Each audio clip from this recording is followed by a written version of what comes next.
asalaamaaleykum mbokki auditeurs yi mbokki taataan xibaar fii ci groupe jàngata TV xibaar bitim réew la ca gën a fës bokk na ca kuréel gii di sàmm wàllum àq ak yelleefu doomu aadama te bokk ci Nations Unies daal dinañu bind ab bataaxal njiital réew mi Macky Sall di ko xamal mu bàyyi Ousmane Sonko ak waa këram ca nam gën a gaawee ginnaaw loolu tamit mbootaay gi moo ngi bàyyiloo xel Macky Sall ginnaaw élection yi fi waroon am ci le 25 bi jàll ginnaaw bi ko Macky Sall bëggee dàq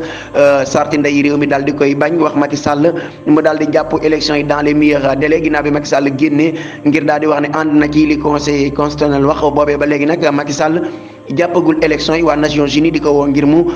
daal di jàpp élection yi kenn mu gën a gaawee bokk na tamit ca la ko Nations Unies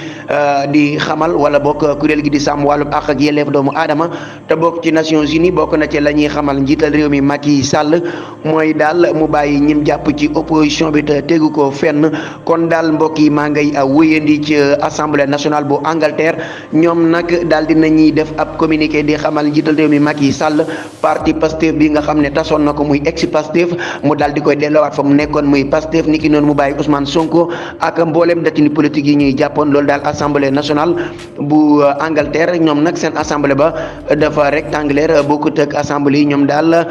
ñoo ngay sàkku ci njiital réew mi Macky Sall mu daal di delloowaat parti Pastef bi niki noonu détenu politique yi mu daal di leen di bàyyi ca nam gën a gaawee kon mbokk yi maa nga ci réewum France ñoom nag